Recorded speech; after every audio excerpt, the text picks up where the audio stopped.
People's Joker is a queer coming-of-age comic book parody about an unfunny transsexual clown named Joker. Gotham City is nothing but neon biker gangs, leather freaks, and cross-dressers. Is that what you want? Come home! No, I won't, Mom. I'm gonna be a comedian. It's a Joker parody film that I made that is like painfully autobiographical about my life.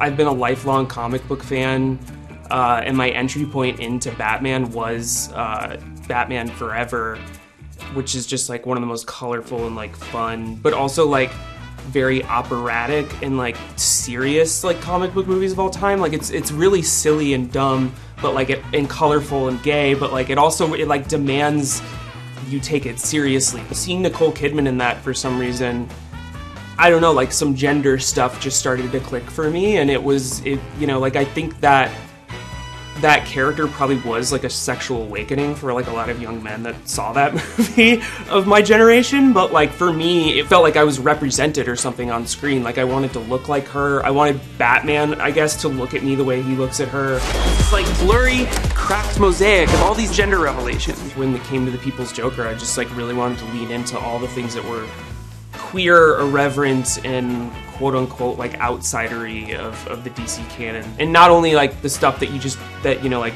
from the perspective of like DC wouldn't put this out, but like what is my relationship to this media? I really just wanted to tell something that was personal, and I've always thought of it as less of a Joker movie as a movie about my relationship to the Joker, I guess. I just want my happy little boy back. I just don't feel like a boy. You're not. Boy, I've developed an experimental treatment. You'll be Mama's happy little boy. Also comes in rainbow for pride. With fair use is like, you can do it if you're providing commentary that nobody else can provide. And for me, that was what was just so interesting about this creatively as a project, because it really forced me to kind of be like brutally honest in telling my story, because like I can't just go like, okay, like I want to put Jared Leto's Joker in the movie, which we did. We have like a parody of Jared Leto's Joker.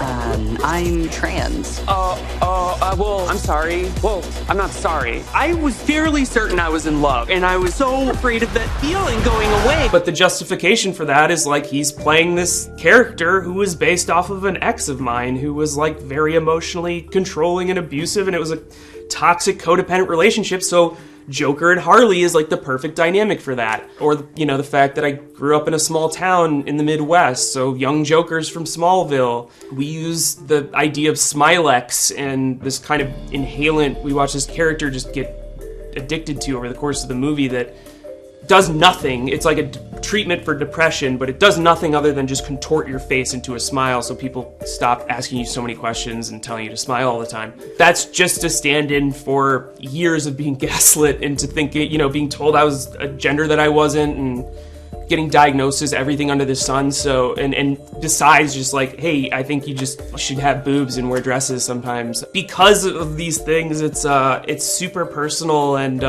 it can exist because these laws are written the way they are, and I told a story that was embarrassingly honest. Ah, but you should be afraid. We had bigger distributors that were interested, like when we first started our festival run, and a lot of that fell through when Warner Brothers came after us. It was like really not dramatic the way they came after us. Like it's been misreported still to this day that we got a cease and desist, but we never got a cease and desist. It was like kind of just like a patronizing email sort of that was like, you know, we don't think this is a parody, and we want you to show this to everybody that wants to buy this film or screen it, which I did. Like I made a point of like being very clear to everybody that we did not have Warner Brothers' blessing. But it was such a gift, because like the movie so could have easily ended up in the wrong hands. And as I mean, like a lot of people love to project stuff onto this character, which I think like the movie's like proof of that. But just even the fact, like when people found out that we did this, and a lot of people who didn't get it that wanted to get on board and thankfully did it. I'm a woman of my word.